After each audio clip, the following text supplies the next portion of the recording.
অনুব্রতহীন বীরভূমের দিকে নজর ছিল, কারণ 2021 সাল পর্যন্ত আমরা দেখেছি বীরভূমে বিজেপি এক পদ্ম ফোটাতে পারেনি। সেই অনুব্রতহীন বীরভূমের ছবির দিকে নজর ছিল, কিন্তু বীরভূমে অনুব্রত না থাকলেও গুড় বাতাসা কিন্তু আছে। অনুব্রতহীন বীরভূমে গুড় বাতাসা আছে।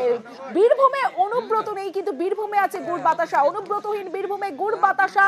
নকুলদানা বিডি 1 নম্বর ওয়ার্ডে যারা ভোট দিয়ে ফিরে আসছেন তাদের মধ্যে গুড় বাতাসা, নকুলদানা বিডি।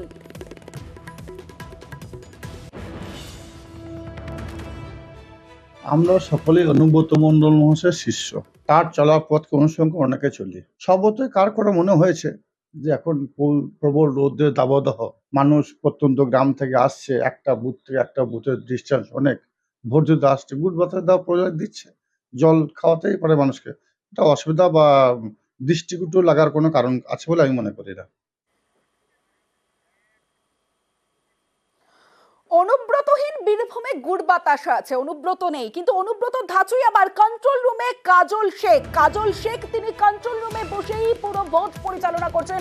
অনুব্রতর ধাঁচেই কন্ট্রোল রুমে কাজল শেখ। কন্ট্রোল রুমে বসে ভোট পর্যবেক্ষণ কাজল শেখের। ফোনে ফোনে ভোটের খোঁজ নিচ্ছেন কাজল শেখ।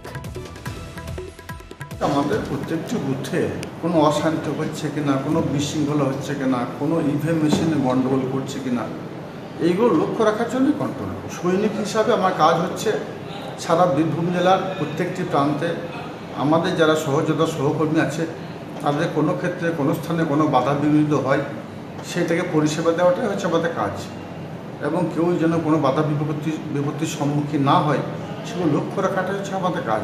এখনও পর্যন্ত কোনো বিশৃঙ্খলা হয়নি।